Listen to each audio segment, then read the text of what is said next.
അയ്യപ്പൻ ചേട്ടാ, എല്ലാവരും ഉറ്റുനോക്കുന്ന ഒരു സ്ഥലമാണ് തലസ്ഥാനം. തലസ്ഥാനത്ത് ഏകദേശം എല്ലാ സ്ഥാനാർത്ഥികളുടെയും ഒരു രൂപരേഖയായിട്ടുണ്ട്. അപ്പൊ അതിൽ തന്നെ സ്റ്റാർ മണ്ഡലങ്ങളുണ്ട്. അതേപോലെ ജയസാധ്യത മുന്നിൽ കാണുന്ന പൊതുജനങ്ങളിലേക്ക് എത്തുമ്പോൾ തന്നെ BJP-യുടെ ഒരു ആഭിമുഖ്യം കൂടി നിൽക്കുന്ന ഒരു സ്ഥലം തന്നെയാണ് തലസ്ഥാനം. തദ്ദേശത്തിന് ശേഷം പറയുന്നതാണ്. അപ്പോ മൂന്ന് മുന്നണികളും ഒരേപോലെ മത്സരിക്കുന്ന തട്ടകത്തിൽ കോൺഗ്രസിന്റെ സ്ഥിതി എന്താണ്? അതാണ് നമുക്ക് പരിശോധിക്കേണ്ടത്. തലസ്ഥാനത്ത് തിരുവനന്തപുരത്ത് കോൺഗ്രസിന്റെ ഗതി എന്താകും? എത്ര മണ്ഡലങ്ങളാണ് ഭൂരിപക്ഷത്തോട് പിടിക്കാൻ പോകുന്നത്? അല്ല, തിരുവനന്തപുരത്ത് ഇപ്പോ നമ്മൾ പൊതുവിൽ പറഞ്ഞു കേൾക്കുന്ന CPM BJP ഡീലിനെ കുറിച്ച് പറയുന്നുണ്ട്. അതായത് CJP ഡീൽ എന്നാണ് അത് പറയുന്നത്. അപ്പോൾ ശരിക്കും പറഞ്ഞാൽ ഇപ്പോൾ കഴിഞ്ഞ ദിവസം ഞാൻ തിരുവനന്തപുരത്തെ ഒരു മുതിർന്ന മാധ്യമപ്രവർത്തകനായിട്ട് സംസാരിക്കുമ്പോൾ അദ്ദേഹം പറയുന്നത് ഇപ്പോഴുള്ള ഒരു രീതി അനുസരിച്ചിട്ട് വട്ടിയൂർക്കാവ്, നേമം, കഴക്കൂട്ടം ഇങ്ങനെ 3 മണ്ഡലം കിട്ടാനുള്ള സാധ്യത കോൺഗ്രസിനുണ്ട്. അവിടെയാണ് ഈ BJP CPM ഡീലിനെ കുറിച്ച് നമുക്ക് പറയേണ്ടി വരുന്നത്. വട്ടിയൂർക്കാവില് സിറ്റിംഗ് MLA പ്രശാന്ത് ഏതാണ്ട് VK പ്രശാന്ത്, മേയർ ബ്രോ അദ്ദേഹമുണ്ട്, ശ്രീലേഖ IPS ഉണ്ട്, K മുരളീധരനുണ്ട്. അപ്പോൾ K മുരളീധരൻ 2 തവണ അവിടെ നിന്ന് വിജയിച്ച ആളാണ്. മണ്ഡലത്തെക്കുറിച്ച് നന്നായിട്ട് അറിയാവുന്ന ആളാണ്. സമ്മതിദായകർക്കും മുരളീധരനെ നന്നായിട്ട് അറിയാം. അപ്പോൾ അതിന് അങ്ങനെ ചോദിക്കുമ്പോൾ പ്രശാന്തിനെയും മണ്ഡലത്തിലുള്ളവർക്ക് നന്നായിട്ട് അറിയാം. പ്രശാന്ത് അത്യാവശ്യം നല്ല പണിയെടുത്തിട്ടുണ്ട്. ഇപ്പോൾ പ്രശാന്തിന്റെ ടീമിന് CPM-ന് ഈ പറയുന്ന വട്ടിയൂർക്കാവിൽ പ്രശാന്ത് ജയിക്കുമെന്നാണ് ഇപ്പോഴുള്ള അവരുടെ ധാരണ. പക്ഷേ ഈ മറുപക്ഷത്ത് BJP-യുടെ സ്ഥാനാർത്ഥിയായി ശ്രീലേഖ വരുന്നത് കൊണ്ട് തന്നെ നമ്മളവിടെ എൻ്റെ മണ്ഡലം കൂടെയാണ്. അവിടെ നമ്മുടെ മറ്റു സുഹൃത്തുക്കളുമായൊക്കെ സംസാരിക്കുമ്പോൾ അറിയാൻ കഴിയുന്നത് മുരളീധരന് ഒരു വേള ജയിക്കാനുള്ള സാധ്യതയാണ് കൂടുതലെന്നാണ് പറയുന്നത്. കാരണം BJP-യുടെ വോട്ട് പറയുന്ന വോട്ട് കച്ചവടം ചിലപ്പോൾ ഈ ശ്രീലേഖയുടെ വോട്ട് തന്നെ പ്രശാന്തിന്, അതായത് പ്രശാന്തിന് രാഷ്ട്രീയത്തിന് അതീതമായി കിട്ടുന്ന വോട്ടുകളുണ്ട്. അത് RSS വോട്ട് വരെ പ്രശാന്തിന് കിട്ടുമെന്നാണ് പറയുന്നത്. അപ്പോൾ കോൺഗ്രസിന് കിട്ടാനുള്ള വോട്ട് കൃത്യമായി കിട്ടുകയും എന്നാൽ ഈ BJP RSS അല്ലാതെയുള്ള ഫ്ലോട്ടിംഗ് വോട്ടുകളുണ്ടല്ലോ, അതായത് ആടി നിൽക്കുന്ന വോട്ടുകൾ, ഒന്നിലും പെടാത്ത സ്ത്രീകളുടെ വോട്ട്, അതായത് വട്ടിയൂർക്കാവില് മുരളീധരൻ ആദ്യം ടൈമിൽ സ്ഥാനാർത്ഥിയായിട്ട് വരുമ്പോൾ അദ്ദേഹം പാർട്ടിക്ക് പുറത്തായിരുന്നു. അദ്ദേഹത്തിനെ പാർട്ടിയിലേക്ക് തിരിച്ചെടുക്കണം എന്ന് അദ്ദേഹത്തിന്റെ അദ്ദേഹത്തിനെയും തിരിച്ചെടുക്കണം എന്ന് പറയുമ്പോൾ അദ്ദേഹത്തിന്റെ അച്ഛൻ ആദ്യം എടുക്കുന്നു, പിന്നെ മകനെ എടുക്കുന്നത്. തിരിച്ചു വരുമ്പോൾ ആ ഒരു അനുകമ്പയുടെ അടിസ്ഥാനത്തിലാണ് അന്ന് അദ്ദേഹം ജയിക്കുന്നത്. അത് മാത്രമല്ല, അദ്ദേഹത്തിന് അവിടെ സ്ത്രീകളുടെ ഇടയിൽ ഒരു ഭയങ്കര പേരുണ്ട്. ഇപ്പം അവിടെ അദ്ദേഹത്തിനോട് ഒരു അനുകമ്പയും സ്നേഹവും, വലിയ നേതാവിന്റെ മകൻ, പിന്നെ നല്ല പ്രാസംഗികൻ. അപ്പോൾ മേയർ ബ്രോയെ കടത്തിവെട്ടത്തക്ക രീതിയിൽ ഒരു ജനസമ്മതി അദ്ദേഹത്തിനുണ്ട്. അതുമല്ല, ഈ BJP ഈ പറയുന്ന രീതിയിൽ ആക്കിയിട്ടുള്ള സ്ഥാനാർത്ഥിയോട് അത്ര വലിയൊരു ആഭിമുഖ്യം സമ്മതിദായകർക്ക് ഉണ്ടോ ഇല്ലയോ എന്ന കാര്യത്തിൽ സംശയമുണ്ട്. കാര്യം ഈ ശ്രീലേഖ IPS കൗൺസിലർ ആയിക്കഴിഞ്ഞിട്ട് ആദ്യം ചെയ്ത പണി ഈ പ്രശാന്തിനിട്ടൊരു പണി കൊടുക്കുക എന്നുള്ള പണിയായിരുന്നു. കാര്യം അന്ന് വരെ അവിടെ കൗൺസിലർ ആയിരുന്ന ഒരു മൗസൂനൻ നായരുണ്ട്, ഇവർ പ്രതിദാനം ചെയ്യുന്ന മണ്ഡലത്തിൽ. അദ്ദേഹം അവിടെ ഒരു അദ്ദേഹത്തിന്റെ ഓഫീസ് അവിടെ തുറന്നിരുന്നിട്ട് അവിടെ വന്ന് ഇരിക്കാൻ പോലും പോയിട്ടില്ല. പ്രശാന്ത് പിന്നെ മേയർ ആയിരുന്നതുകൊണ്ടാണ് കോർപ്പറേഷൻ കെട്ടിടത്തിൽ അവിടെ അദ്ദേഹം വന്നിരുന്നത്. പക്ഷെ പ്രശാന്തിനെ നാട്ടിക്കാനായിട്ടുള്ള അവർ കളിച്ച കളിയൊക്കെ പൊളിയുകയായിരുന്നു. അപ്പൊ ശ്രീലേഖ IPS എന്ന് പറയുന്ന ഈ BJP രാഷ്ട്രീയത്തിലേക്ക് വന്ന പഴയ പോലീസ് ഉദ്യോഗസ്ഥയെ ഇപ്പൊ അവർക്ക് സഹിക്കാൻ പറ്റില്ല. ചില ആൾക്കാരുടെ പദവിയുടെ ഭാരം അവർ ഇറങ്ങിപ്പോരുന്നതിൽ അവർ കൂടെ കാണും. അപ്പൊ ഈ പദവിയുടെ ഭാരം പേറുന്ന ഈ ആളിനെ ശരിക്കും വട്ടിയൂർക്കാവിൽ വേറെ ഏതെങ്കിലും BJP സ്ഥാനാർത്ഥി ആയിരുന്നെങ്കിൽ എന്തെങ്കിലും തരത്തിലൊരു വോട്ടെങ്കിലും കിട്ടിപ്പോനെ. അപ്പോൾ അവരുടെ വോട്ട് എങ്ങോട്ടേക്ക് പോകും എന്നുള്ളത് ഒരു ഘടകമാണ്. അപ്പോൾ ഇത്രയും മേയർ ബ്രോയും CPM സ്ഥാനാർത്ഥിയിൽ ചെറുപ്പക്കാരനെ സ്ഥാനാർത്ഥി വേറെ പ്രത്യേകിച്ച് അദ്ദേഹത്തിനെ കുറിച്ച് ഈ ആര്യ രാജേന്ദ്രൻ ഇരുന്ന പോലുള്ള സമയത്തുള്ള മേയറൊന്നും ആയിരുന്നില്ല. അദ്ദേഹം നല്ലൊരു മേയറായിരുന്നു. എങ്കിലും K മുരളീധരനാണ് മുൻതൂക്കം എന്നാണ് കേൾക്കുന്നത്. സ്ത്രീകളുടെ വോട്ട്, ഫ്ലോട്ടിംഗ് ആയിട്ടുള്ള വോട്ട്, അല്ലാതെ കോൺഗ്രസിന്റെ കാര്യം അവിടെ NSSന് ഭയങ്കര ഇതുണ്ട്. ഈ വട്ടിയൂർക്കാവ് എന്ന് പറഞ്ഞാൽ NSSന് വളരെ ഹോൾഡ് ഉള്ളതാണ്. കാര്യം മുരളീധരൻ നിയമസഭയിലേക്ക് വരേണ്ടത് കോൺഗ്രസിന്റെ കേരളത്തിലെ ടോട്ടൽ കോൺഗ്രസ് മുരളീധരൻ ആരാധകർ തന്നെയുണ്ട്. K മുരളീധരന്റെ പ്രസംഗം എന്ന് പറഞ്ഞാൽ കേൾക്കാൻ വളരെ സർഗാസ്റ്റിക്കായിട്ട് അദ്ദേഹത്തിന് സംസാരിക്കും. അദ്ദേഹത്തിന്റെ പ്രചരണ രീതികൾ കാണുന്ന സമയത്താണെങ്കിലും ആദ്യം തന്നെ പ്രചരണം തുടങ്ങിയിട്ടുണ്ടായിരുന്നു. കുറെ കാലമായി തന്നെ തിരുവനന്തപുരത്ത് ഉള്ള ഒരാളാണ് K മുരളീധരൻ. അപ്പൊ അദ്ദേഹത്തെ നമുക്ക് പുതിയതായി പരിചയപ്പെടുത്തി കൊടുക്കേണ്ട ആവശ്യമില്ല. വോട്ടേഴ്സിന് കൃത്യമായി അദ്ദേഹത്തിനെ അറിയാം. പിന്നീട് മുരളീധരനോട് ഒരു പ്രത്യേക സ്നേഹമുണ്ട്.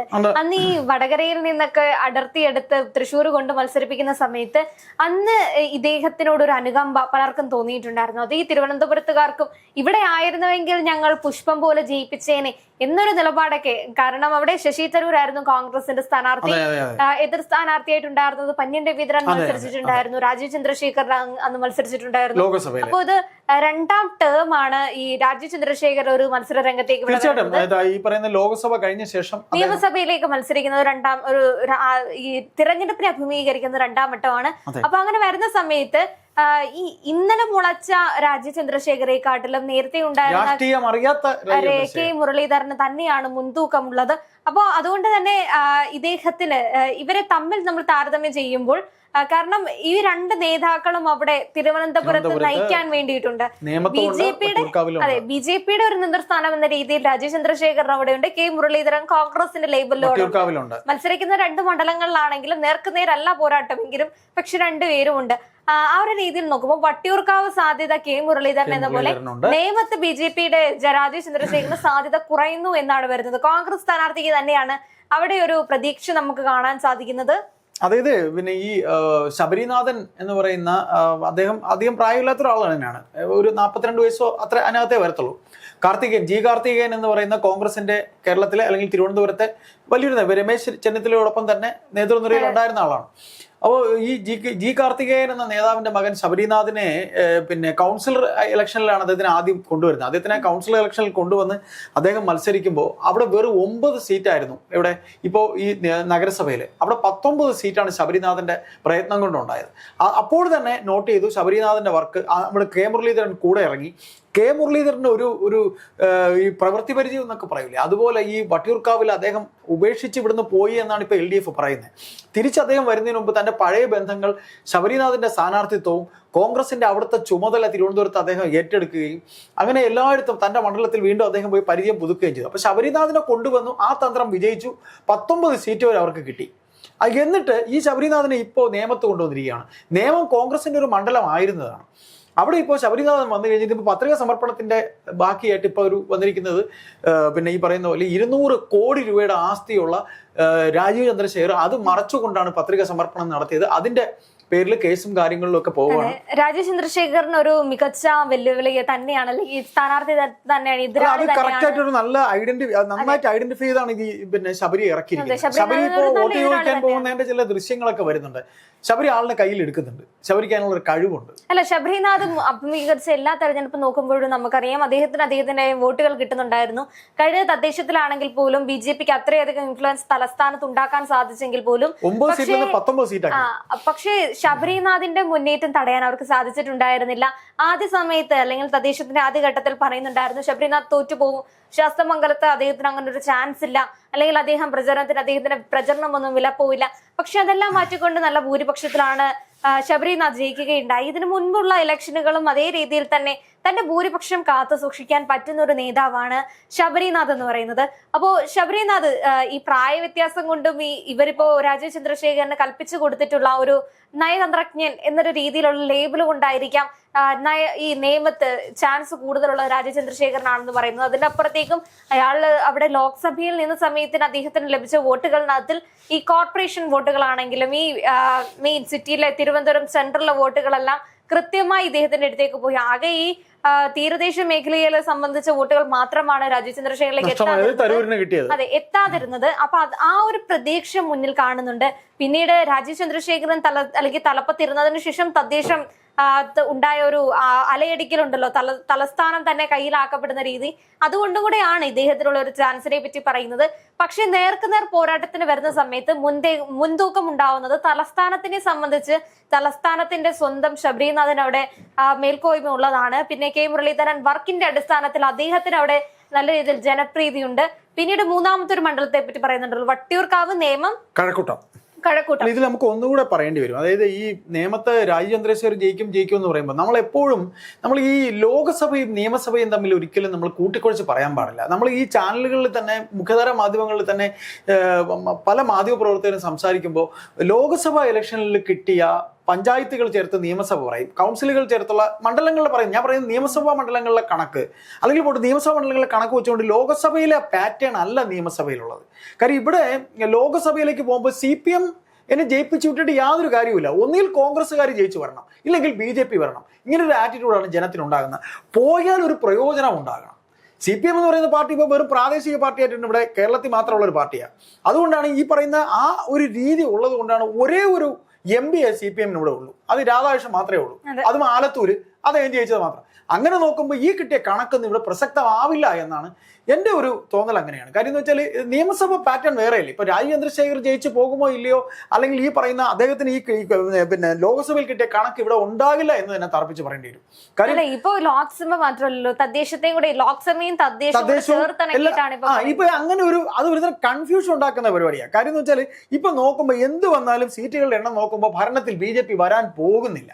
BJP ഇത്തവണ ഭരണത്തിൽ വരത്തില്ല. അപ്പൊ ഭരണത്തിൽ വരുന്ന പാർട്ടി BJP എന്തായാലും നമ്മുടെ ആ ഒരു മുഖത്തിലില്ല, അവർക്ക് ആണ്. പക്ഷെ എങ്കിലും ഇവർ പറയുന്ന പോലെ ഒരു സീറ്റ് ഒരു MLA മാത്രം, ഇപ്പം ഞാൻ ചോദിക്കട്ടെ, രാജഗോപാൽ നിയമത്തിൽ നിന്ന് ജയിച്ചിരുന്നു, എന്തെങ്കിലും ഒരു വിഷയം സഭയിൽ അവതരിപ്പിക്കുമ്പോൾ വോട്ടിടുമ്പോൾ ഒരു വോട്ടിൽ അദ്ദേഹത്തിന്റെ വോട്ടിന് ഒരു വില പോലും ഇല്ലാത്ത സന്ദർഭം ഉണ്ടായിട്ടുണ്ട്. ഈ ഒരു സീറ്റ് കൊണ്ട് എന്ത് ചെയ്യാനാണ് എന്ന് ചിന്തിച്ചുകൂടാന്നില്ല. അപ്പൊ കോൺഗ്രസിന് സാധ്യത ശബരിനാഥിന്റെ ഒരു ആറ്റിറ്റ്യൂഡ്. ശബരിനാഥ് ശിവൻകുട്ടിയെ കുറിച്ച് പറഞ്ഞത്, ഞാൻ സ്കൂളിൽ പഠിക്കുമ്പോൾ പിന്നെ അദ്ദേഹത്തിന്റെ സ്കൂൾ വിദ്യാഭ്യാസ കാലത്ത് ഞാൻ പഠിക്കുന്ന ആ സമയത്ത് മേയറായിരുന്ന ആളാണ് ശിവൻകുട്ടി. അപ്പൊ ശിവൻകുട്ടി എന്ന് പറയുന്നത് അദ്ദേഹം കുട്ടികളോട് അപ്പൂപ്പൻ എന്നാണ് പറഞ്ഞത്, മന്ത്രി അപ്പൂപ്പൻ.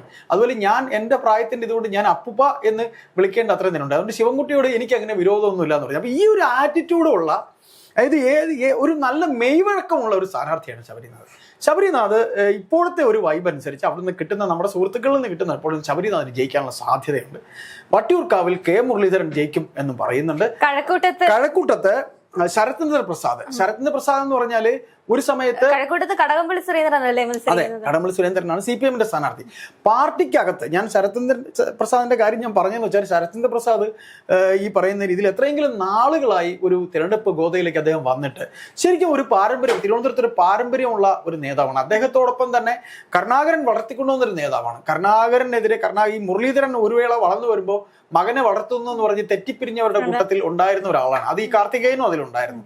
നിങ്ങൾക്ക് അറിയുമെന്നറിയില്ല, രാജ്മോഹൻ ഉണ്ണിത്താനെ ഇദ്ദേഹത്തിനെ പ്രിയദർശിനി പ്ലാനറ്റോറിയത്തിനകത്ത് മുരളീധരന്റെ ഗുണ്ടകൾ മുണ്ടുവലിച്ച് അടിക്കുകയും അങ്ങനെ സംഘടന ഉണ്ടായ ഒരു രംഗമൊക്കെ ഉണ്ട്. അത് KPCC തിരഞ്ഞെടുപ്പുമായി ബന്ധപ്പെട്ടാണ്.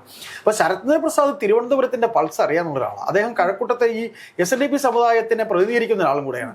ഈ കടകംപള്ളി സുരേന്ദ്രനാണ് എതിർസ്ഥാനത്ത് നിൽക്കുന്നത്. അപ്പൊ കടകംപള്ളി സുരേന്ദ്രൻ ഈ സ്വർണ്ണക്കൊള്ള കേസുമായി ബന്ധപ്പെട്ട് ഇനി അദ്ദേഹത്തിന് ചോദ്യം ചെയ്യപ്പെട്ട് വളരെ നല്ല രീതിയിൽ അദ്ദേഹത്തിനെതിരെ പാർട്ടിക്കകത്ത് തന്നെ കടകംപള്ളി മത്സരിക്കേണ്ട എന്ന് പാർട്ടിക്കകത്ത് പറഞ്ഞിട്ട് ഞാൻ മത്സരിക്കും എന്ന് പറഞ്ഞുകൊണ്ട് സ്വമേധയാ അദ്ദേഹം മത്സരിക്കുകയാണ് എന്നാണ് പാർട്ടിക്കകത്ത് നിന്ന് കേൾക്കുന്ന വാർത്തകൾ. അപ്പൊ കടകംപള്ളിക്കെതിരെ പാർട്ടി വോട്ട് തിരിയാനുള്ള സാധ്യതയുണ്ട്. കടകംപള്ളി പ്രതീക്ഷിക്കുന്നത് RSS BJP വോട്ടുകൾ തനിക്ക് കിട്ടുമെന്നാണ്. അപ്പൊ ഇവിടെ RSS BJP വോട്ടുകൾ കടകംപള്ളിക്ക് കിട്ടുമോ എന്ന കാര്യത്തിൽ സംശയമുണ്ട്. V മുരളീധരനാണ് അവിടെ മത്സരിക്കുന്നത്. V മുരളീധരൻ അദ്ദേഹത്തിന് ജയം അവിടെ വേണമെന്ന് ആഗ്രഹിച്ച് തന്നെ നിൽക്കുമ്പോൾ അദ്ദേഹത്തിന് കിട്ടാനുള്ള വോട്ടുകൾ കൃത്യമായി അവിടേക്ക് പോയാൽ കടകംപള്ളിക്ക് ആ പ്രതീക്ഷിക്കുന്ന വോട്ട്, പാർട്ടി വോട്ടുകൾ കടകംപള്ളിക്ക് കിട്ടില്ല. പാർട്ടിയിലെ ഇപ്പോ നമ്മുടെ കോൺഗ്രസ് മുതിർന്ന നേതാക്കൾ പറയുന്ന പോലെ കൃത്യമായിട്ട് ഈ പറയുന്ന CPM-ലെ പിന്നെ ശരിക്കുള്ള ആൾക്കാർ പോലും കൈപ്പത്തിക്ക് വോട്ട് ചെയ്യും. കാര്യം ഈ ഭരണം മാറണമെന്ന് ആഗ്രഹിക്കുന്നത്, പ്രത്യേകിച്ച് ഈ അലിഗേഷനിൽ ഏറ്റവും പ്രധാന കഥാപാത്രമായി നിൽക്കുന്ന ഒരാളാണ് കടകംപള്ളി. അപ്പൊ ഇങ്ങനെ കടകംപള്ളി സ്ഥാനാർത്ഥിയായി നിൽക്കുന്ന അവസരത്തിൽ ഈഴവ കമ്മ്യൂണിറ്റിയുടെ വോട്ട് കൃത്യമായി ചിലപ്പോ ശരത് പ്രസാദ്, അത് മാത്രമല്ല കടകംപള്ളി സുരേന്ദ്രന്റെ ഏകദേശം മുഖം മങ്ങിയിരിക്കുന്ന ഒരു അങ്ങനെ ഒരു സാഹചര്യത്തിൽ എതിർവശത്ത് രണ്ട് ഈ തിരുവനന്തപുരത്തിന്റെ പൾസ് അറിയാവുന്ന സ്ഥാനാർത്ഥികൾ വരുമ്പോഴത്തേക്കും കടകംപള്ളിയുടെ മുഖം മങ്ങുക എന്ന് പറയുന്നത് അത് അവരുടെ പാർട്ടി തന്നെ എക്സ്പെക്ട് ചെയ്യുന്ന ഒരു ഫാക്ടറാണ്. എന്തായാലും നമുക്ക് ഇപ്പോ ഒരിക്കലും ഇല്ലാതെ സത്യത്തിൽ ഞാനൊന്ന് വെറുതെ നമ്മുടെ ഒരു മുതിർന്ന മാധ്യമപ്രവർത്തനാണ്, ഞാൻ വെറുതെ ഒന്ന് വിളിച്ചതാണ്. അപ്പൊ എന്നോട് പറഞ്ഞത് ആന്റി ഇൻകംബൻസിയേക്കാൾ ഭരണവിരുദ്ധ വികാരത്തിനേക്കാൾ വന്നിരിക്കുന്നത് മുഖ്യമന്ത്രി പിണറായി വിജയന്റെ മുഖം അത്ര കണ്ട് ജനം വെറുക്കുന്നുണ്ട്. അതുകൊണ്ട് ഇപ്പൊ ഈ 3 മണ്ഡലം പറയുമ്പോൾ എനിക്ക് ഒരുപാട് ചെറിയ അതിശയം തോന്നി. കാര്യം ഈ നിമിഷം വരെ ഈ പറയുന്ന BJP നിയമത്തിൽ ജയിക്കുമെന്നും വട്ടിയൂർക്കാവിലെ പ്രശാന്തിനാണ് ഹോൾഡ് എന്ന് പറയും അങ്ങനെ സംശയം ഉണ്ടായിരുന്നാണ്. ഇപ്പൊ അദ്ദേഹം പറയുന്നത്, നമ്മളോട് ആ സുഹൃത്ത് പങ്കുവെച്ചത്, ഈ 3 സീറ്റും കോൺഗ്രസിലേക്ക് പോകും. അത് BJP CPM ബാന്ധവം ഉണ്ടല്ലോ, ആ ബാന്ധവം പൊളിക്കത്തക്ക രീതിയിലാണ് കോൺഗ്രസ് പണിയെടുത്തുകൊണ്ടിരിക്കുന്നത് എന്നാണ്. അപ്പോൾ കഴക്കൂട്ടത്ത് ശരത്ചന്ദ്ര പ്രസാദും നേമത്ത് ശബരിനാഥനും വട്ടിയൂർക്കാവിൽ K മുരളീധരനും ജയിക്കും എന്ന ഒരു അങ്ങനെയുള്ള ഒരു വാർത്തയാണ് ഇപ്പോ തിരുവനന്തപുരത്ത് നിന്ന് ഈ 3 മണ്ഡലങ്ങളിൽ തിരുവനന്തപുരത്തിന്റെ ഒരു ഓളം അങ്ങോട്ടാണ് ഒരു സീറ്റിൽ നിന്ന് നേരത്തെ ഒരു സീറ്റ് വിൻസെന്റ് കോവളത്ത് ജയിച്ചിരുന്നെങ്കിൽ ഇപ്പൊ ഒരു 3 സീറ്റ് കൂടെ പറയുകയാണെങ്കിൽ ഏറ്റവും കുറഞ്ഞ ഒരു 5 സീറ്റെങ്കിലും തിരുവനന്തപുരത്ത് കോൺഗ്രസ് പിടിക്കുമെന്നാണ് നമുക്ക് ഏറ്റവും അവസാനം കിട്ടുന്ന. അല്ല, അങ്ങനെയാണ് ആ റിപ്പോർട്ടുകൾ അനുസരിച്ച് അങ്ങനെയാണ് വരുന്നത്. കോൺഗ്രസിന് അത്യാവശ്യം ഭൂരിപക്ഷത്തിലേക്ക് തലസ്ഥാനം നീങ്ങുകയാണ്. BJP രണ്ടാം അല്ലെങ്കിൽ സെക്കൻഡ് പൊസിഷൻ മുഖത്തിലേക്കാണ് പോകുന്നത്. ഒന്നാമനായി എത്തില്ല. അതേപോലെ CPM-ന്റെ വോട്ടുകളുടെ നിർണയങ്ങളായിട്ടില്ല. എന്തായാലും ഇലക്ഷൻ വരെ നമുക്ക് കാക്കാം. വരും ദിവസങ്ങളിൽ അനുദിനം ഇതിന്റെ ഒരു മാറ്റം എന്തായാലും അറിഞ്ഞ് കണ്ട് ആണ് സ്ഥാനാർത്ഥികളെ നിശ്ചയിച്ചിരിക്കുന്നത്. മണ്ഡലം അറിയുന്നത് ഇപ്പൊ ശരത്ചന്ദ്ര പ്രസാദിനെ സംബന്ധിച്ച് കഴക്കൂട്ടം കൃത്യമായിട്ട് അറിയാം. അവിടെ ഏറ്റവും കൂടുതലുള്ള സമുദായം SNDP ആണ്. ഇദ്ദേഹം ഒരു SNDP സമുദായക്കാരനാണ്. മുരളീധരൻ SNDP ആണ്. കടകംപള്ളിയുമാണ്. പക്ഷെ ഇവിടെ കടകംപള്ളി എത്രത്തോളം അദ്ദേഹത്തിന്റെ നമ്പറുകൾ പാർട്ടി എന്തായാലും അദ്ദേഹത്തിനോട് പാർട്ടി അണികൾ തന്നെ കടകംപള്ളിയോട് അത്ര വലിയ ആഭിമുഖ്യം ഇല്ല. അപ്പൊ ആ അവസരത്തിൽ ഈ 3 സീറ്റും കോൺഗ്രസിന് പ്രതീക്ഷിക്കാം എന്ന് തന്നെയാണ് ഇപ്പോഴൊക്കെ നമുക്ക് കിട്ടുന്ന ഇപ്പോഴത്തെ ഒരു വിവരങ്ങൾ വെച്ച് നമുക്ക് അനുമാനിക്കാം.